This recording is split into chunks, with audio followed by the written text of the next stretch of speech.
All right, thank you guys. A couple of college football games here. Just want to take a look at with you, but happy Tuesday. If you want to save yourself some time, my quick pick recap is at the end of this video, where all my picks can be found for this video, kind of in rapid fire succession. But anyway, with that said, let's go ahead and dive into some Week 8 action. With that, we're going to take a look at the Orange of Syracuse taking on the Clemson Tigers, 12 p.m. Eastern kickoff. Tigers are minus 44.5, total 61 and a hook. Now we are 3-1 in our last 4 MLB tier package plays on patreon.com/Brock Page. We're also hitting at 3-0 in our last 3 extra daily picks on that site as well. And the extra daily pick costs just $2.99. We currently have over 790 members signed up and active on that page. And if you want to join those folks and get in on the action, link for that site is in the description section below. And once again, that's patreon.com/Brock Page. Now, Syracuse is just 1-4 on the season, but they did garner a 3-score victory over Georgia Tech in their second matchup of the season. Syracuse actually held the Yellow Jackets scoreless in the fourth quarter en route to their 37-20 victory. They also held the very powerful North Carolina Tar Heels to just 10 total points through 3 quarters of play in their opening game as well. Now, as bad as they've been in certain spots, and believe me, they have been bad, the Syracuse Ball Club, they've successfully covered the number in 2 out of their last 4 ball games.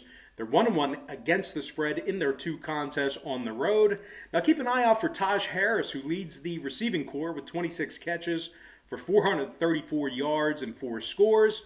Anthony Quealy also has caught it 15 times for an average of 11 yards per reception. And much to my surprise, the Syracuse defense has gotten to the quarterback 10 times this season, and they have 16 takeaways. That sounds awful high. But anyway, linebacker Michael Jones has 3 interceptions on the season, 37 tackles, 2 fumble recoveries.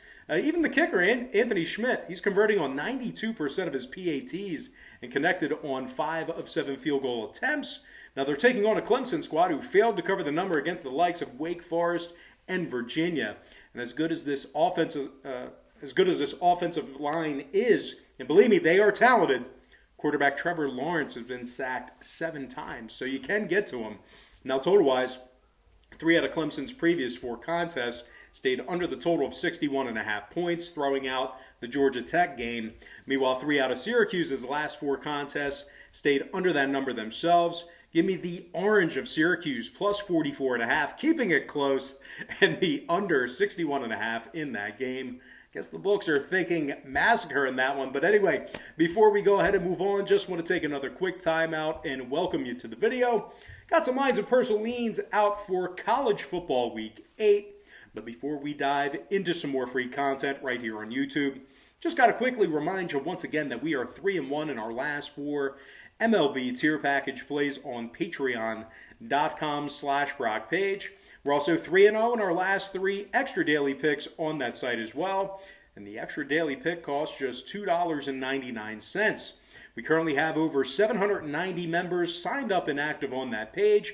And if you want to join them and get in on the action, link for that site is in the description section below. And once again, that's patreon.com/Brock Page.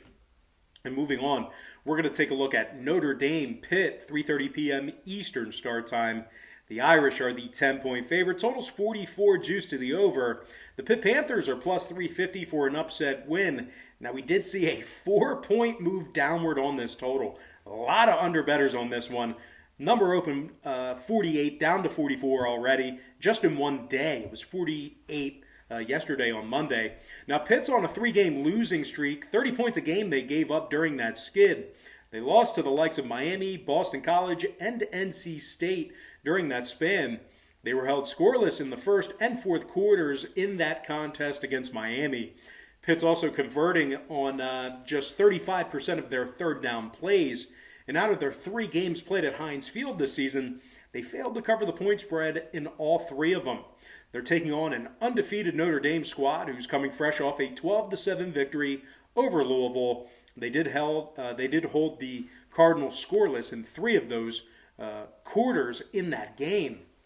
And as a matter of fact, Notre Dame has yet to give up a fourth quarter point yet this year. This defense has been very stingy. They're allowing just 11 points per contest. Now, Kyle Hamilton leads the club with 20 tackles, 2 pass breakups. Jeremiah Owusu-Koramoah also has 20 tackles for the Irish, 1 sack and a forced fumble. The Irish are one of the best rushing teams in the country as well on the offensive side. Running back Kyron Williams has touched it 73 times for 486 yards and 4 scores. Chris Tyree also has 32 rushes for 220 and a couple of TDs himself. This Notre Dame rushing attack is averaging nearly 265 yards a game on the ground. Now, quarterback Ian Book's also taken it in 5 times into the end zone with his feet. Now, total-wise, 2 out of Notre Dame's 4 games on the season stayed under the posted total. Meanwhile, the Panthers saw 2 out of their last 3 home games stay under the line themselves. This kind of feels like a 24-10 game to me. Give me the Notre Dame Fighting Irish -10 and the under 44 in that game. Next matchup, Alabama squaring off against Tennessee, 3:30 p.m. Eastern kickoff. The Crimson Tide's -21.5, total 64. We saw a half a point move toward Bama and a 2-point move toward the over since yesterday. The Volunteers opened +$7 for, the Volunteers are +$7 for an upset win. Now, Tennessee's also on a 2-game losing streak, allowing 78 total points in those contests. And as a matter of fact, this Vols offense has been held scoreless in 5 out of their last 6 quarters played. Now, quarterback Jared Garantano is averaging just 188 yards a game through the air. He's got just 4 touchdowns compared to 3 interceptions. Garantano's also been sacked 11 times on the season as well. And despite catching 13 balls for $155, wide receiver Brandon Johnson has yet to score a receiving touchdown as well. Now, they are taking on a Bama squad who's undefeated on the season. No surprise there. They're averaging 49 points a game, 26 total touchdowns on the season. Quarterback Mac Jones is averaging 380 yards a game through the air and has thrown for 12 touchdowns. He's also completing 78% of his passes, and he's been sacked only 5 times. Wideout Jalen Waddle has caught 25 balls for 557 yards and 4 scores. This guy's ready for the pros already. He's averaging over 22 yards a catch. And Devontae Smith has caught 38 passes for 483 and 4 touchdowns himself. But it's not exclusively an aerial assault for this Crimson Tide offense. Running back Najee Harris has carried it 83 times for 499 and 11 touchdowns. Harris is also averaging 6 yards a touch, along with averaging 125 yards a game on the ground. They put up 38 points or more in all of their games, with their finest performance coming against Ole Miss, where they scored 42 second-half points in their 63-48 victory. Now, total-wise, Bama's last 3 straight got over the total of 64 points. Bama's officially 4-0 to the over overall for the season, 2-0 to the over when traveling. Meanwhile, the Vols saw 2 out of their last 4 get over the posted number themselves. Give me the Alabama Crimson Tide -21.5 and the over 64 in that contest. Next and final matchup for the show, it is going to be Iowa State taking on Oklahoma State. 3:30 p.m. Eastern start time at Boone Pickens Stadium. The Cowboys of Oklahoma State are -3, totals 51.5. And if you like the Cyclones in an upset, they're plus $1.35 on the money line. Now, the Cyclones have scored just 10 total first quarter points all season. Really slow starters. They also dropped their season opener to the Louisiana Ragin' Cajuns. That was a shocker, and that was by the final of 31-14, a 17-point game. They were shut out 3 quarters in that contest. 0 second-half points for the Cyclones. Now, Brock Purdy's completing just 62% of his passes this season, and he has thrown for only 4 touchdowns. They've also forced just 3 turnovers defensively, and they gave up 30 points or more in 3 out of their last 4 ball games. Now, they're taking on an Oklahoma State team who's undefeated on the season, 3-0 in their trio of contests.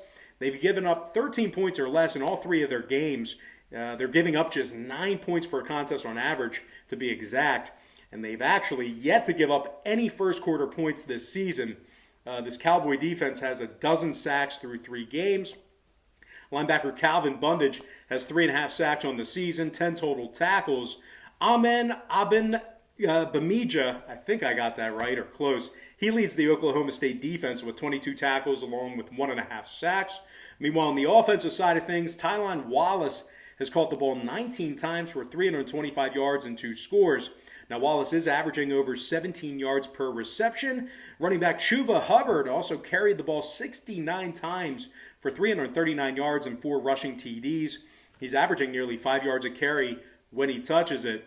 Now, total-wise, 2 out of the Cowboys' 3 games on the season stayed under the total of 51.5 points. They're officially 2-0 to the under at home. Meanwhile, the Cyclones on the other side saw 2 out of their last 4 stay under the posted number themselves. Give me the Oklahoma State Cyclones -3 and the under 51.5 in that ball game. And with that, guys, we're going to dive into our quick pick recap real quick. Once again, brought to you by Patreon.com/BrockPage. We're going to start off. We're actually going to lean toward the Syracuse Orange +44.5 and the under 61.5 in that game. We're also going to lean toward Notre Dame. They're laying 10 and the under 44 in that contest.